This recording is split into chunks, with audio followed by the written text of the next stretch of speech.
pour protéger le mystère de Dieu et se démarquer des images des cultes païens.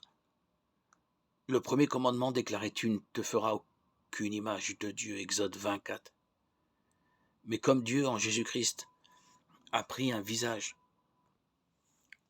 humain, le christianisme a supprimé cette interdiction des images. Certaines icônes sont même considérées comme sacrées. Le judaïsme et l'islam d'aujourd'hui, comme les patriarches d'Israël, pensent que Dieu surpasse tout, transcende tout, qu'il est infiniment plus grand que tout ici-bas, et c'est pourquoi ils interdisent toute représentation de Dieu.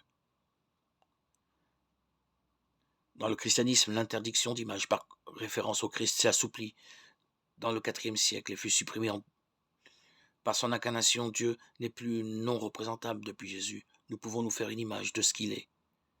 Qui m'a vu a vu le Père, Jean 14, 9. Pour ce qui concerne une icône, c'est une image du culte de l'Église orientale que l'on écrit avec beaucoup de vénération dans la prière et le jeûne. Ces icônes doivent susciter une relation mystique entre celui qui la contemple et le modèle représenté, tel que le Christ, des anges, des saints.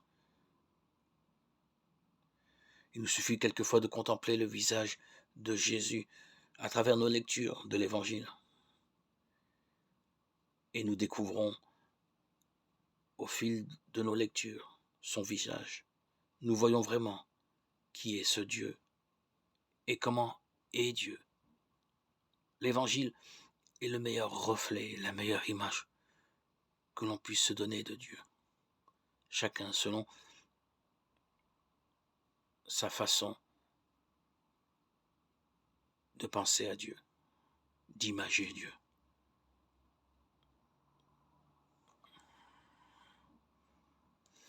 Et bien sûr, à son retour physique, nous pourrons tous le contempler